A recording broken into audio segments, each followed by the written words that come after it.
मेरा पुत्र भगवत चरणानुरागी बने, इससे बड़ा श्रेष्ठ मेरे लिए और कोई साधन लगता नहीं। क्योंकि पुत्रवती युवती जग सोई, रघुपति भगत जासु सुख होई। भगवान के चरणों में प्रीति जिसकी हो जाए, ऐसे पुत्र की मां धन्य मानी जाती है। मेरे लिए इससे बड़ा सद्भाग्य दूसरा कोई नहीं हो सकता। कल जावे तो आज ही चला जाए, आज जावे तो अभी जाए। मैं दुनिया से कहूंगी कि मैं ध्रुव की मां हूं। बच्चों को कमजोर मत बनाओ, उनमें मजबूती दो। कई माता कहती मोहम्मद जना हवा बैठा है, हाँ रण में भूत बैठा है। भूत नहीं होगा तो फिर भी आ जाएगा। ये वहम है मन के। बच्चों में मजबूती दो कि बेटा हमेशा तेरे साथ में परमात्मा है। माता सुनीति कहती हैं तमेव वत्साश्रय भृत्य वत्सलम मुमुक्ष मृग्य पदाब्ज पद्धतिम अनन्य भावे निज धर्म भाविते मनस्तवस्थाप्य भजस्व पुरुषम। वत्स, उसी प्रभु के चरण का तू आश्रय ले ले जो मुमुक्षु लोगों का स्वामी है। बड़े बड़े मनीषी समाधि के माध्यम से जिसको जानने का प्रयास करते हैं। ध्रुव ने कहा तो वो रहता कहां है? बोले वो तो सब जगह वास करता है। उसको पुकारने में हमें विलंब होता है, वो आने में कभी देरी करता नहीं। हरि व्यापक सर्वत्र समाना, प्रेम से प्रकट होई में जाना। अब ध्रुव जी तो सीधे ही जाना है, लेकिन अब समस्या ये हो गई कि बिना गुरु के भवसागर से पार लगावे कौन? अरे गुरु ही तो मार्ग बताएगा। गौ कहते हैं अंधकार को रू बोलते हैं प्रकाश को। अज्ञान के अंधकार को निकालकर जो ज्ञान का प्रकाश भर दे वही तो गुरु है। गुकारस्त अंधकारस्यात् रुकारस्त निरोधक। जीवन में गुरु होना बड़ा जरूरी है। एक माता मेरे से बोली मेरी किसी में श्रद्धा नहीं है, मैं किसको गुरु बनाऊं? मैंने कहा तुम तो हनुमान जी को गुरु जी बना लो। हाँ, जय जय जय हनुमान गोसाई कृपा करहु गुरुदेव की। नहीं, गुरु जी की कृपा से कुछ भी असंभव नहीं है।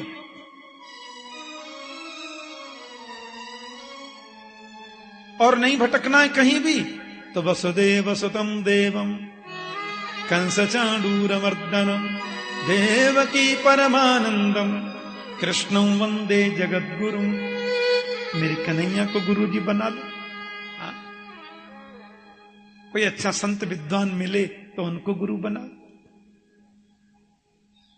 हनुमान जी बना लो, बढ़िया रहेंगे। हनुमान जी को गुरु जी बनाओगे तो राम जी जल्दी मिल जाते हैं। हाँ, ये हमारा बहुत चमत्कार है। कलयुग में तो हनुमान जी महाराज और माता जी दुर्गा माता कात्यायनी देवी दो की महती प्रतिष्ठा है।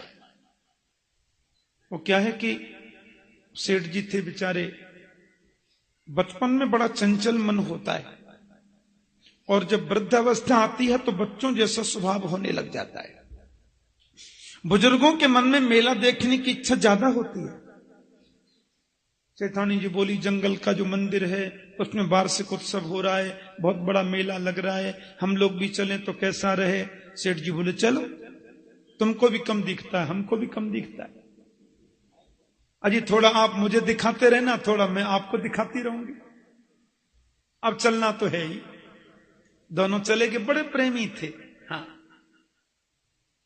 अब हम मेला देखने गए, जंगल में बिठा वृद्ध है, नहीं सुनी मेला देखना, अब देख लो मेला। कहीं ऐसा तो नहीं कोई गांव का मिल गया हो तो साथ में चली गई हो, उधर चल के ढूंढूं।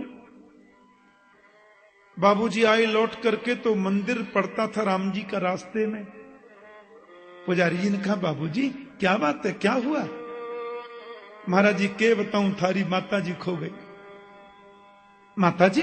हाँ महाराज, थारी माता जी खो गई। अब थे कोई उपाय बताओ पुजारी जी। पुजारी जी बोले बाबूजी ये तो बहुत बुरा हुआ, पर चलो हम तो कुछ अनुष्ठान ही बता सकते हैं। ऐसा करो, सवामन का लड्डू राम जी का भोग लगाओ, सवामन के शुद्ध देसी घी के लाडू बनवाइए, भोग लगाओ, रामचंद्र जी कृपा करेंगे, माता जी आ जाएंगे। सेठ जी ने शुद्ध देसी घी में लड्डू बनवाए महाराज। उनके मुनिम जी सिर पर रखन के लड्डू की परात 3-4 आदमी जा रहे थे। नुक्कड़ पे पड़ता था हनुमान जी का मंदिर। सो हनुमान मंदिर के पुजारी जी को सुगंधी आई। बाबूजी बड़े सुंदर लड्डू बने, कहां जा रहे हैं? अरे महाराज थारी माता जी खो गई। तो राम मंदिर के पुजारी जी बोले कि भोग लगाओगे तो मिल जाएंगी। तो बठई ले जा रहे हैं, सवामनी का भोग लगाना है राम जी को। हनुमान मंदिर के पुजारी मुस्कुरा के बोले बाबूजी राम जी की अपनी पत्नी खो गई, उसको तो ढूंढ नहीं पाए, आपकी पत्नी कहां से ढूंढेंगे? राम जी की अपनी पत्नी खोई, उसको तो मेरा बजरंगबली ढूंढ के लाया, इसलिए आपको अच्छा लगे तो थे भोग अठई लगा दो, माता जी मिल जासी। सेठ जी बोले बात तो थे चौखी बोलो जी। सो राम मंदिर तक गया ही नहीं, भोग हनुमान जी को ही लग गया। अब हनुमान जी को भोग लगा करके दंडवत करके जब परिक्रमा देने के लिए गए तो परिक्रमा में ही माता जी खड़ी मिल गई। अरे तुम यहां कैसे थे? तुम्हारे छोड़ी आए, मैं तो जैसे तैसे पूछती पूछती पहुंची। जय जय जय हनुमान गोसाई, कृपा करो गुरुदेव की नाई। हनुमंत को गुरु बना लो, बात खत्म।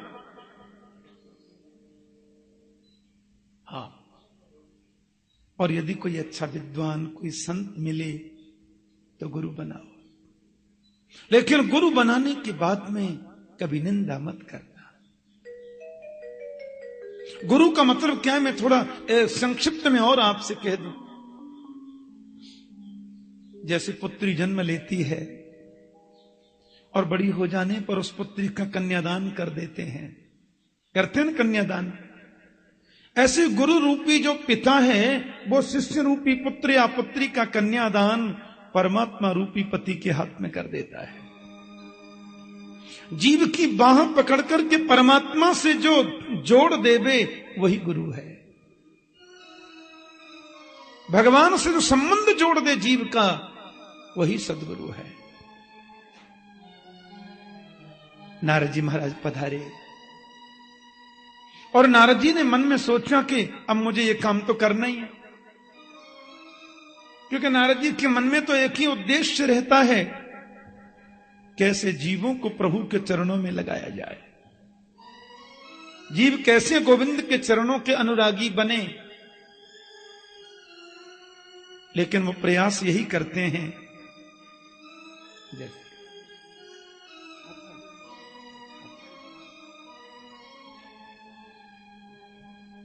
बोले बाल कृष्ण लाल की जय।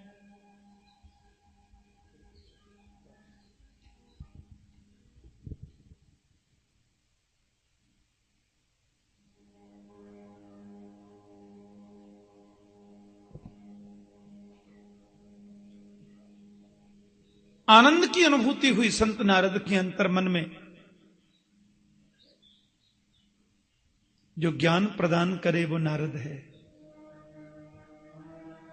अज्ञान का खंडन करे वो नारद है।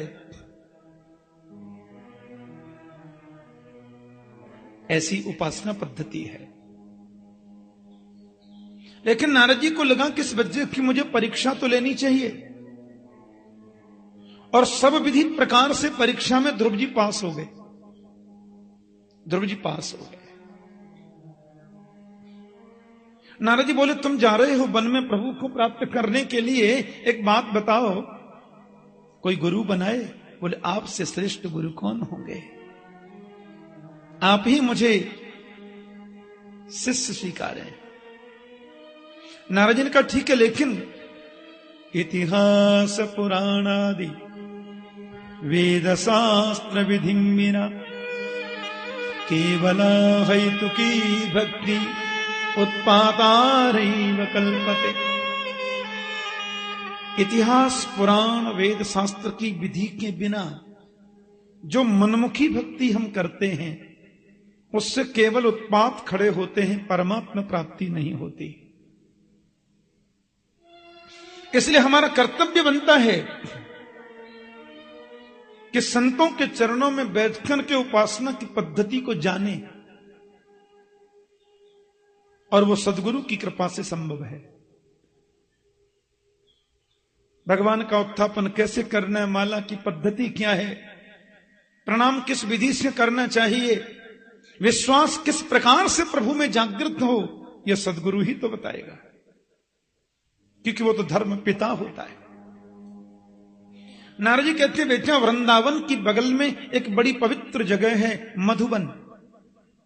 वहां मधुबन में तुम जाकर पहले यमुना स्नान करना। शास्त्रीय पद्धति में माता यमुना का बहुत उच्च स्थान है।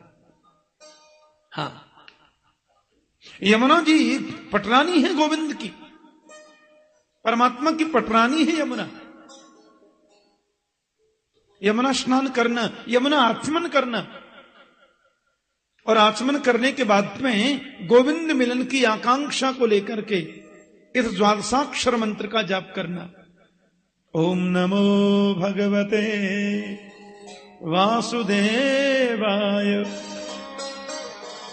ये ओंकार जो है वो तो परब्रह्म वाचक है। नमः तो नमस्कार को बोलते हैं, और भगवते वासुदेवाय ऐश्वर्यस्य समग्रस्य वीर्यस्य यशस्श्रिय ज्ञान वैराग्योश्चैव खण्डाम भग इतिर्यते। जिसमें षडैश्वर्य हैं, जो षडैश्वर्य संपन्न है उसको भग बोलते हैं, और भग अस्ति अस्य इति भगवान। संबोधन में भगवते। अच्छा, वासुदेवाय बसति सर्वम इति वसुः दिव्यते इति देवः वसुश्चासौ देवश्च वासुदेव। जो कण कण में बसने के बाद भी सारी दुनिया को प्रकाश देता है उसे वासुदेव कहते हैं। ऐसे वासुदेव गोविंद के चरणों में मैं प्रणाम करता हूं। वासुदेव गायत्री बोलते हैं इसे। इस मंत्र का तू जाप करना। और बेटा, मन को यदि काबू में करना है तो जितम सर्वम जिते रसे। मन को काबू करना है तो पहले जीव को काबू में करो, बहुत जरूरी है। आहार शुद्धौ सत्व शुद्धि, सत्व शुद्धौ ध्रुवा स्मृति। हमारे ब्रज में बड़ी सीधी सी कहावत है, जैसो खाओ अन्न वैसो होवे मन। भोजन का बड़ा असर होता है, इसलिए सात्विक अन्न सेवन करने का प्रयास करो। भगवान को समर्पित करके अन्न सेवन करने की चेष्टा करो। ध्यान की पद्धति संत नारद ने बताई, और ध्रुव जी महाराज के मन में प्रसन्नता अनुभूति हुई। यमुना स्नान किया, मधुबन अपने वृंदावन की बगल में ही तो है, वृंदावन की तो सीमा ही है। और वहां जाकर के बस उन्होंने गोविंद मिलन की कामना को लेकर के मंत्र जाप प्रारंभ कर दिया। आइए 2 मिनट हम लोग सब बोल लेते हैं, इसको नाम मंत्र के रूप में गान कर लें थोड़ा सा।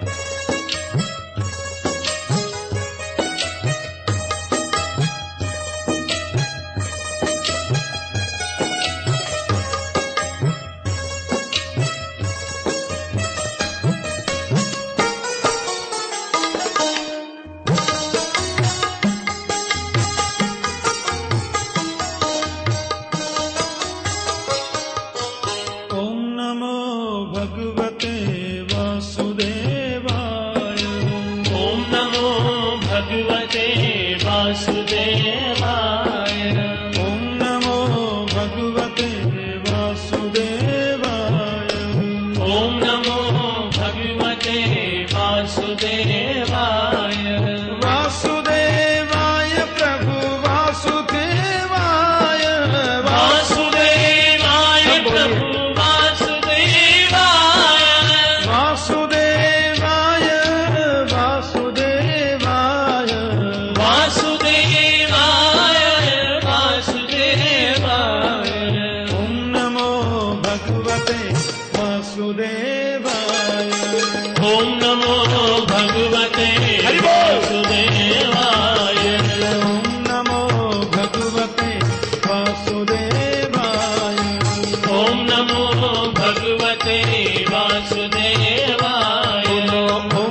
वल्लभाय नंदनंदनाय गोपी जन वल्लभाय।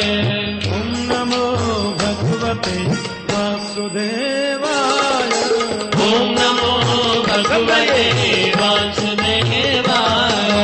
ओम नमो भगवते वासुदेवाय ओम नमो भगवते वासुदेवाय। वासुदेवाय तिरुमलेश्वराय वासुदेवाय तिरुमलेश्वराय।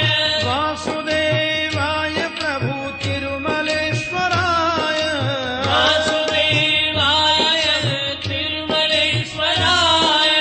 वासुदेवाय वेंकटेश्वराय वासुदेवाय वेंकटेश्वराय। वासुदेवाय वेंकटेश्वराय वासुदेवाय वेंकटेश्वराय। ओम नमो भगवते वासुदेवाय ओम नमो भगवते वासुदेवाय। ओम नमो भगवते वासुदेवाय ओम नमो भगवते वासुदेवाय। तेरा प्रांते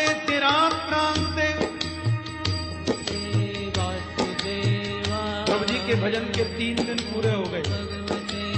3 दिन कुछ खाते ही नहीं और तीसरे दिन शाम को खाली फल खा लेते। 1 महीना निकल गया। द्वितीयम चानियन मासम सस्ते सस्ते को देने।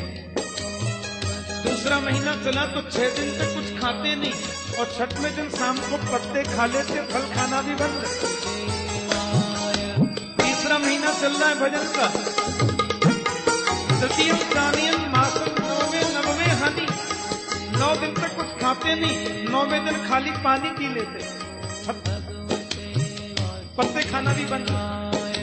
वासुदेवाय वासुदेवाय वासुदेवाय वासुदेवाय।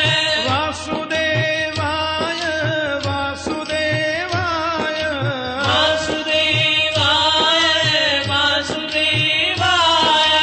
वासुदेवाय गिरि गोवर्धनाय वासुदेवाय गिरि गोवर्धनाय। ओम नमो भगवते वासुदेवाय। ओम नमो भगवते वासुदेवाय। हरि हरि बोल। ओम नमो भगवते वासुदेवाय। ओम नमो भगवते वासुदेवाय। चतुर्थम विवैमासम द्वादशे हनि। भजन का 4था महीना चल रहा है। 12 दिन तक कुछ खाते नहीं। 12वें दिन शाम को हवा पी लेते। और 5वां महीना जब शुरू हुआ तो ध्रुव जी ने धीरे धीरे धीरे धीरे धीरे धीरे अपनी श्वास वायु को रोका। पंचमे मासन प्राप्तो जित श्वासो नपात्मजः ध्यायन ब्रह्म पदई केन। ध्यान से सुने। एक पैर से ध्रुव जी खड़े हैं, हृदय में नारायण प्रतिष्ठित हैं। चतुर्भुज रूपधारी नारायण हृदय में विराजमान हैं और अपनी श्वास वायु को ब्रह्मरंध्र में जैसे ध्रुव ने चढ़ाया, हे भगवान जितने देवता थे सबका ऑक्सीजन खत्म। इंद्र जी, चंद्र जी, सूरज जी और चंद्र जी और जितने जी थे सबका ऑक्सीजन खत्म। रोते रोते ब्रह्मा के पास आए, हम लोग मरने वाले हैं, श्वास नहीं लिया जा रहा है। ब्रह्मा बोले यही हालत मेरी हो रही है। चलो सब आए भगवान नारायण के पास। प्रभु मुस्कुरा के बोले क्या हुआ? बोले नैवं विदामो भगवन् प्राणरोधम चराचरस्याखिल सत्त्वधाम्नो विधेहि तन्नो ब्रजिनाद् विमोक्षम् प्राप्ता वयं त्वां शरणं शरण्यम्। हालत खराब है, मरने वाले हम, मालूम ही नहीं प्राण अवरुद्ध क्यों हो रहा है। नैवं विदामो भगवन् प्राणरोधम। आप सब जानते हैं, बताओ कैसे हो रहा है ऐसा? प्रभु मुस्कुरा के बोले, सुनो, मेरा एक नन्हा सा भक्त प्रकट हुआ है, मेरी समाधि में है, समझे? अभी जाके अपन दर्शन देते हैं, उसका श्वास चलने लगेगा, तुम्हारा नॉर्मल हो जाएगा। जब तक उसका नहीं चलेगा तो तुमको यह दिक्कत होती रहेगी। अरे महाराज जी जल्दी पधारो। गरुड़ारूढ़ होकर के प्रभु पधारे। ध्यायन ब्रह्म पदैकेन। भगवान सुखदेव कहते हैं, एक पैर से खड़ा है नन्हा सा बालक, देख लो। क्योंकि चिंतन करते करते मन जब केंद्रित हो जाए गोविंद पर और कनेक्शन जब जुड़ जाए तो देहाध्यास खत्म हो जाता है। और देहाध्यास खत्म हो जाने के बाद में, अब आप ध्यान देना, ये इंद्रियां जो है ना, ये जब तक संसार में भागती हैं तो सारी चीजों का अनुभव होता है। और सारी इंद्रियां परमात्मा के चिंतन में केंद्रित हो जाए मन के साथ, इंद्रियों के अपने काम खत्म हो जाते हैं। हाँ, मन यदि इंद्रियों के साथ में न रहे, कई बार क्या कहती है, एक माता जी बोली, महाराज जी 5:30 बजे आप कल एक बात कह रहे थे, ये मेरी आधी समझ में आई, आधी नहीं। मैंने कहा क्यों? आप तो सामने ही बैठी थी माता जी। बोले नहीं, मेरा मन कहीं और जगह चला गया था। कई बार हमारा मन कहीं और जगह हो ना तो आंखें खुली भी रहती हैं तो सामने वाला आदमी नहीं दिखता है, क्योंकि आंखों के संग मन का कनेक्शन नहीं था। इसलिए बोलते हैं हर बात में चित्त लगा के सुनो, मन लगा के सुनो। कई बार कान के साथ में मन यदि नहीं हो ना तो पूरा गीत होने पर भी आपको पता नहीं चलता क्या हो गया। ये बहुत जरूरी है मन का सब में लगना, और मन के साथ सारी इंद्रियां जुड़ जाएं और मन चिंतन में लग जाए गोविंद के। इंद्रियों के जितने बाहरी व्यावहारिक कार्य हैं वो सब बंद हो जाते हैं। यही परिस्थिति गोपियों की थी। भागवत में लिखा है, यो दोहने बहनने मथनोपलेप। गोपियां सहज समाधि में रहती थी हमेशा। कबीर जी कहते हैं, साधो सहज समाधि भली। ये सहज समाधि जो होती है ना, अपन भोजन भी बना रहे हैं तो लग रहा है गोविंद बैठे, शरीर काम कर रहा है, मन उधर जुड़ा हुआ है। तो ध्रुव जी की सारी इंद्रियां मन के साथ में केंद्रित होकर परमात्मा चिंतन में लीन है। इसलिए श्वास भी बंद और देखना भी बंद और ये सारी प्रक्रियाएं बाहरी बंद, तो ऑक्सीजन तो खत्म होगा ही। और परमात्मा जब गरुड़ारूढ़ होकर के ध्रुव के सामने आ गए तो हृदय वाली झांकी अंतर्धान हो गई, क्योंकि वो तो सामने आ गए ना। अब ध्रुव जी का ध्यान भंग हुआ। भगवान कहां गए, मेरे प्रभु कहां गए, सुदर्शन चक्रधारी गोविंद किधर गए? हड़बड़ाकर ध्रुव ने आंखें खोलकर देखा तो वही भगवान सामने खड़े थे। बोलिए नारायण भगवान की जय। ओहो। और जैसी ध्रुव की आंखें खुली, भगवान को देखा, ध्रुव का श्वास चलने लगा, देवताओं का नॉर्मल हो गया। देवता बोले बच गए, और 10, 20, 50 सेकंड नहीं होता तो अपन तो पधारे ही जाते। डर गए बेचारे। हाँ, अब भगवान ध्रुव को देख रहे हैं, ध्रुव जी भगवान को देख रहे हैं, और आकाश में सब देवता भी आ गए। हाँ, अब ठीक ठाक हो गए ना। सुखदेव जी कहते हैं, राजन एक बार आंखें बंद करो, यह दृश्य जरा दिल में उतार कर देखो, कितना प्रिय है। नन्हा सा बालक हाथ जोड़े गोविंद के सामने खड़ा है और मेरे प्रभु मुस्कुराकर उसको देखने बरदस्त लेकर। पर सुनो, दोनों में कोई बोलता ही नहीं है। ध्रुव जी भी नहीं बोल रहे, भगवान भी नहीं बोल रहे। अब देखते देखते देखते देखते देखते देखते ध्रुव जी हंस गए, तो फिर भगवान भी हंस गए। ये दोनों हंसे तो आकाश में खड़े हुए सब देवता भी हंस गए।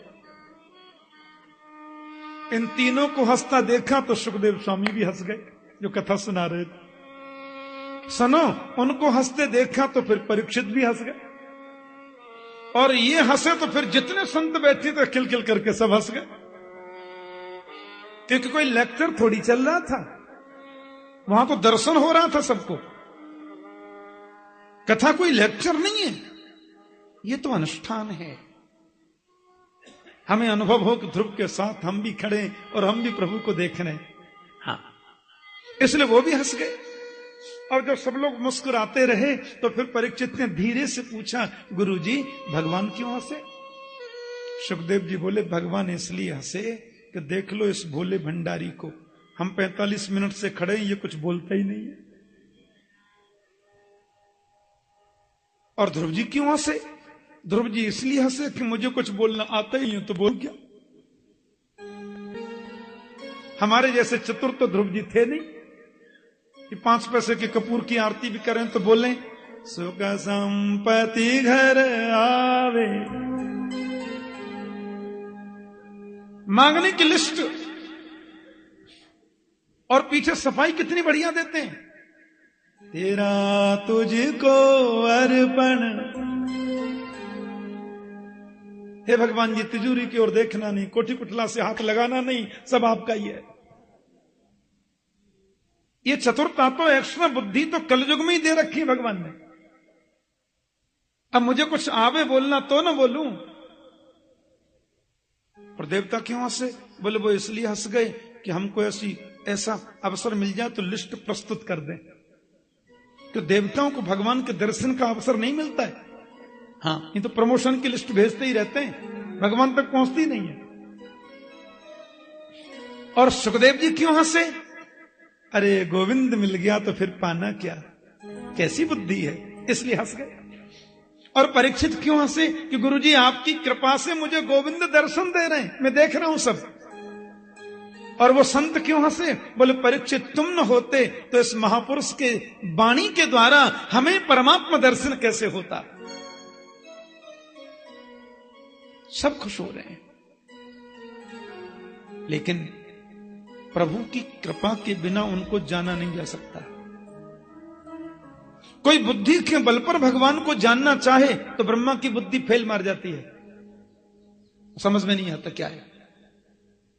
कोई डिग्रियों के बल पर भगवान को पाना चाहे तो कितनी डिग्री वाले पागल हो जाते हैं, उसको नहीं जान सकते। और जिसको वो जनाना चाहता है तो फिर सबरी भिलनी भी उसको जान लेती है, केवट उसको जान लेता है। कहा है तुम्हार मर्म में जाना, जिस मर्म को लक्ष्मण नहीं समझ पाए, लक्ष्मण हो यह मर्म न जाना, केवट बोलता है मर्म में जाना। जिसको वो जनाना चाहता है वो केवट भी जान सकता है, और जिसको वो जनाना नहीं चाहता फिर ब्रह्मा की बुद्धि भी फेल मार जाती है। जो जानहि तहि देहु जनाई, जानत तुमहि हुए जाई। प्रभु ने देखा कि ये मेरी स्तुति करना चाहता तो है, पर स्तुति करना आती नहीं इसको। देख लो, तो प्रभु ने क्या किया?